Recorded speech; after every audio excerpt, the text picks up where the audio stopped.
Hope you all are doing good in your studies. तो आ गया है नेक्स्ट पार्ट, हम यहाँ पे कर रहे हैं आने वाले जितने भी एग्जाम्स हैं, जैसे कि ईएसआईसी का एग्ज़ाम है, आरआरबी का एग्ज़ाम है, नॉर्सेट की preparation.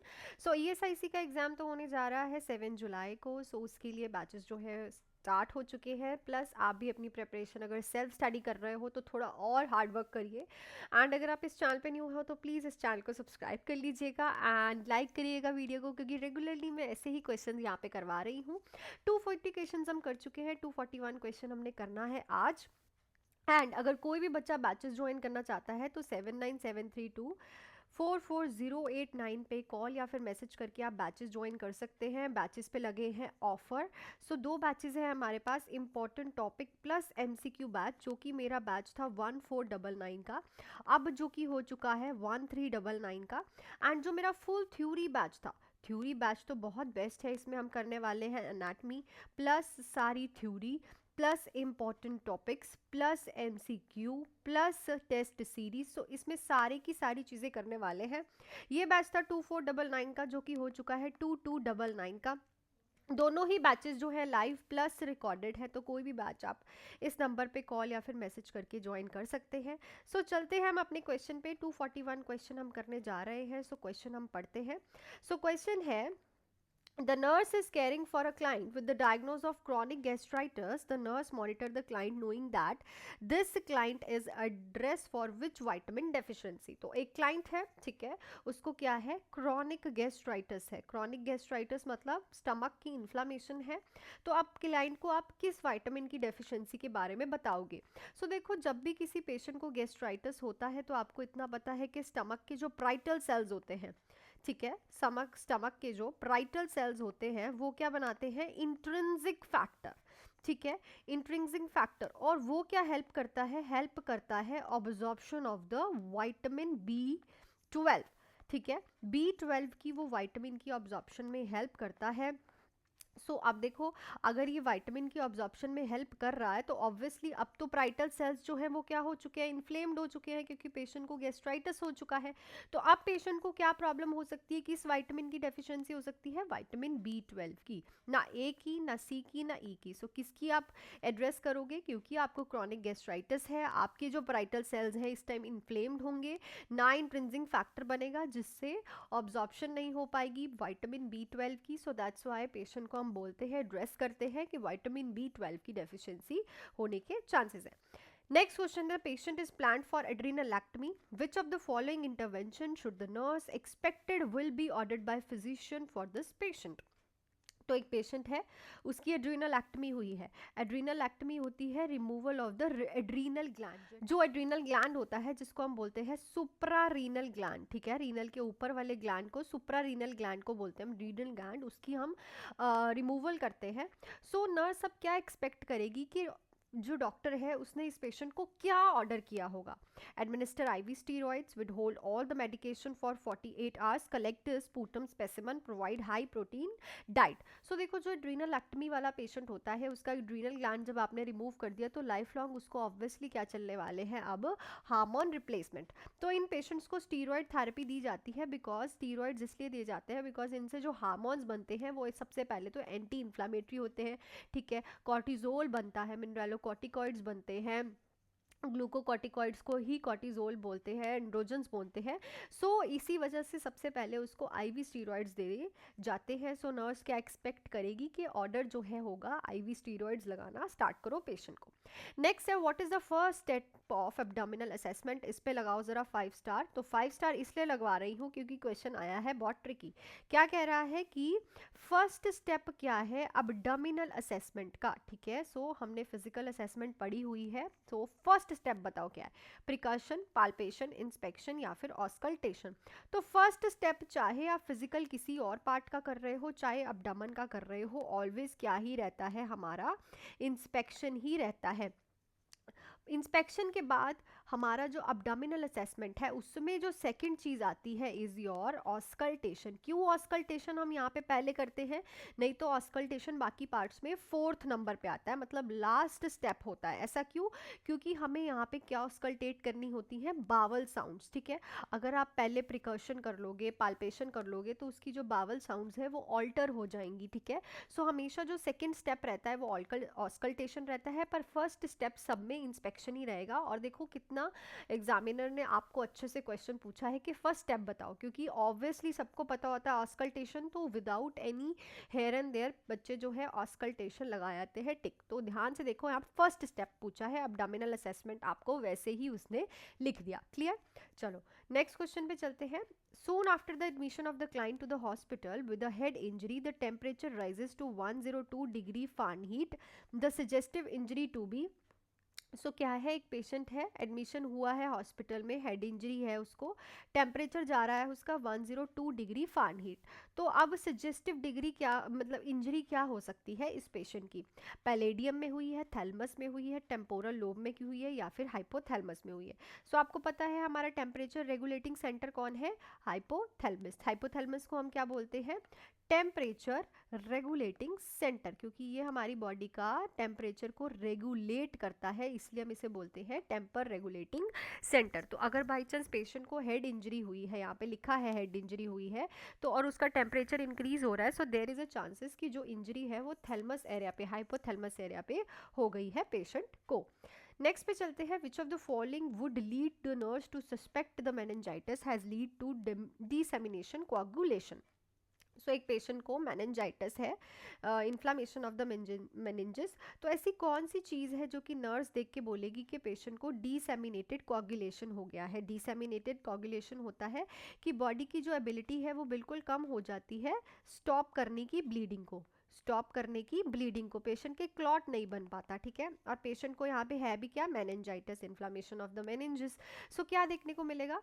Haemorrhagic skin rash, hemoptysis, pulmonary edema, या फिर पेलर। तो हमेशा पेशेंट को जो है जब भी डिसेमिनेटेड कोआगुलेशन होती है, सो पेशेंट को जो स्किन पे है आपको रेड कलर के रैश देखने को मिलेंगे, हेमरेजिक, क्योंकि छोटी छोटी ब्लड वेसल्स जो है वो फटने लग जाती है और उनमें जल्दी क्लॉटिंग नहीं होती। सो पेशेंट में हमें ये देखने को मिलता है, और ये टॉपिक बहुत इंपॉर्टेंट है, ब्लीडिंग आपके ब्लड के चैप्टर से ये टॉपिक आएगा। सो ये आपको अच्छे से पढ़ना है। एंड अगर कोई भी बच्चा, अभी भी आपके पास टाइम है, अगर आपको बैचेस ज्वाइन करने हैं, सो विदाउट एनी डिले आप इस नंबर पे कॉल या फिर मैसेज करके बैचेस को ज्वाइन कर सकते हो। 2 बैचेस है मेरे पास, important topic plus MCQ batch, अब चल रहे हैं ऑफर में। ये बैच था मेरा 1499 का, जो कि हो चुका है 1399 का। एंड जो फुल थ्योरी बैच था, जिसमें मैं आपको सारी एनाटमी, फिजियोलॉजी, आपका बेसिक क्लियर कर रही हूँ, एमसीक्यूज भी करा रही हूँ, इंपॉर्टेंट टॉपिक भी करवा रही हूँ, वो था 2499 का, जो कि अब हो चुका है 2299 का, ठीक है। सो ये ऑफर प्राइस में आप फटाफट से बाय कर सकते हैं। दोनों ही बैचेस जो है लाइव प्लस रिकॉर्डेड है, लाइव भी मिलेगा आपको, रिकॉर्डिंग्स भी मिलेंगी, टेस्ट सीरीज भी मिलेंगी एंड डाउट क्लासेस भी मिलेंगी। बस इस नंबर पे कॉल या फिर मैसेज करके 7973244089 पे कॉल या फिर मैसेज करके आप फटाफट से ज्वाइन कर सकते हैं। सो नेक्स्ट क्वेश्चन पे चलते हैं, क्वेश्चन नंबर 246 है हमारा। सो क्वेश्चन कह रहा है, intense headache, vomiting and stiff neck are initial symptoms of. So देखो, इंटेंस वॉमिटिंग होती है पेशेंट को, हेडेक होता है और स्टिफ नेक है, जो वो किस में देखने को मिलता है? Pneumonia, meningococcal meningitis, tuberculosis, acute respiratory syndrome. So obviously meningitis के ये ट्राइएड सिम्टम है, जिसमें पेशेंट का आईसीपी भी इंक्रीज होता है, हेडेक भी होता है, हेडेक होता ही आईसीपी इंक्रीज करके है, इंट्राक्रेनियल प्रेशर जब इंक्रीज होता है तभी पेशेंट को हेडेक होता है, प्लस पेशेंट को वॉमिटिंग आती है एंड पेशेंट को नक्कल रिजिडिटी, जिसको हम स्टिफ नेक बोलते हैं, देखने को मिलता है। नेक्स्ट क्वेश्चन पे चलते हैं। सो क्वेश्चन 247 करने जा रहे हैं। 2 years old baby is diagnosed with febrile seizure, which of the following is the most important nursing action? तो febrile seizure से बच्चा एक डायग्नोज्ड हुआ है, 2 साल का बच्चा है, तो मोस्ट इंपॉर्टेंट नर्सिंग एक्शन क्या रहेगा? फेब्राइल सीजर्स क्या होते हैं? सीजर्स आने से पहले बच्चे में होता है फीवर, ठीक है बच्चा, हर एक टॉपिक को ध्यान से करो, हर एक टॉपिक की चीज़ के बारे में आपको पता होना चाहिए। देखो, अगर आपको लग रहा है कि आप सेल्फ स्टडी अच्छे से कर रहे हो, सो इतने अच्छे से करो, डिफरेंट डिफरेंट बुक्स लो अपने पास, हर एक बुक से पढ़ो, कम से कम आप 3 बुक्स लेके बैठा करो। और एक एक बुक को एक एक मंथ देना चाहिए था आपको, क्योंकि कभी कभी क्या होता है कि एक बुक में हमें पूरा कंटेंट नहीं मिलता, इसीलिए बहुत से बच्चे जो हैं बैचेस ज्वाइन करते हैं। बट अगर आप सेल्फ स्टडी कर रहे हो, आपको बैच नहीं ज्वाइन करना, तो at least 3 books low, because 3 books में कभी कभी ऐसी चीज़ें होती हैं जो हमें एक बुक में प्रॉपरली नहीं मिलती, ठीक है। जो भी प्रेफरेबल बुक्स आपको लगती है 3 लो, और एक एक करके उनको ट्राई करना स्टार्ट करो, उनको पढ़ना शुरू करो और थॉरली स्टडी करो। ये नहीं है सुपरफिशियली पढ़ो, थॉरली आपको एक एक बेसिक क्लियर होना चाहिए, ठीक है।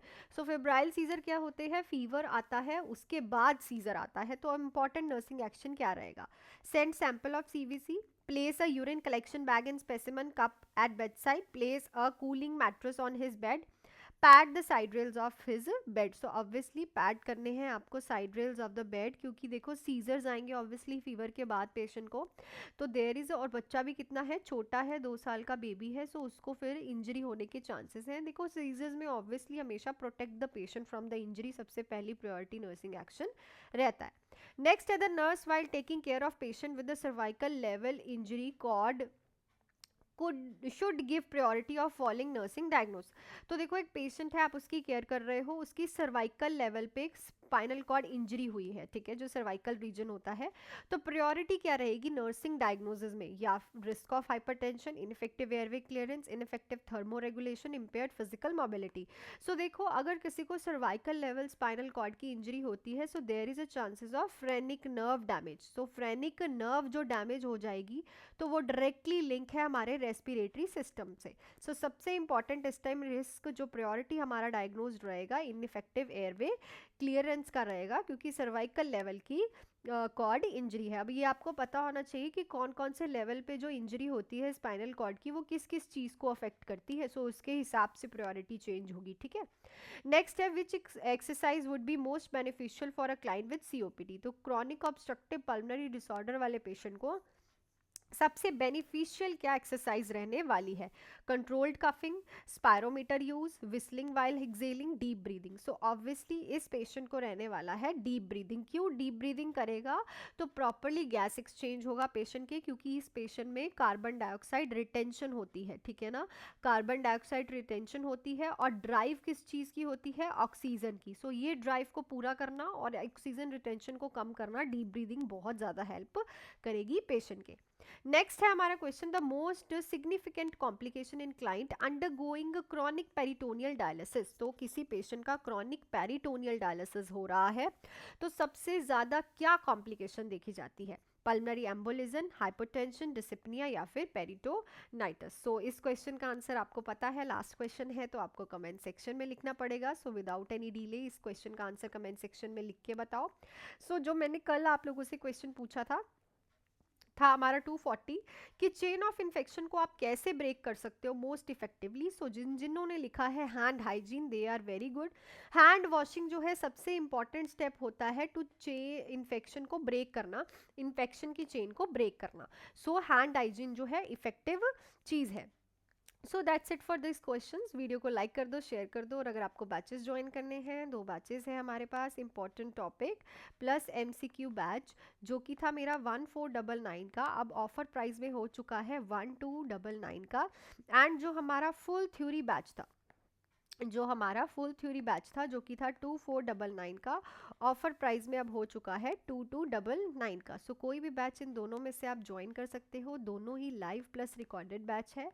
थ्योरी बैच में हम एनाटमी भी करेंगे, प्लस इंपॉर्टेंट टॉपिक भी करेंगे, प्लस एमसीक्यू भी करेंगे, फिजियोलॉजी भी समझेंगे। मोस्टली ये जो बैच है ये आपका बेसिक क्लियर कराने के लिए है, काफ़ी बच्चों का बेस ही नहीं बना है अभी तक, ठीक है। Important topic batch and MCQ batch उन बच्चों के लिए है जिनका थ्योरी बहुत अच्छा है और वो अभी इंपॉर्टेंट चीज़ों पे फोकस करना चाहते हैं फॉर पेपर। सो दोनों ही बैचेस लाइव प्लस रिकॉर्डेड है, प्लस इनमें ही आपको टेस्ट सीरीज है, टेस्ट सीरीज अलग से बाय करने की नीड नहीं है, डाउट क्लासेस भी।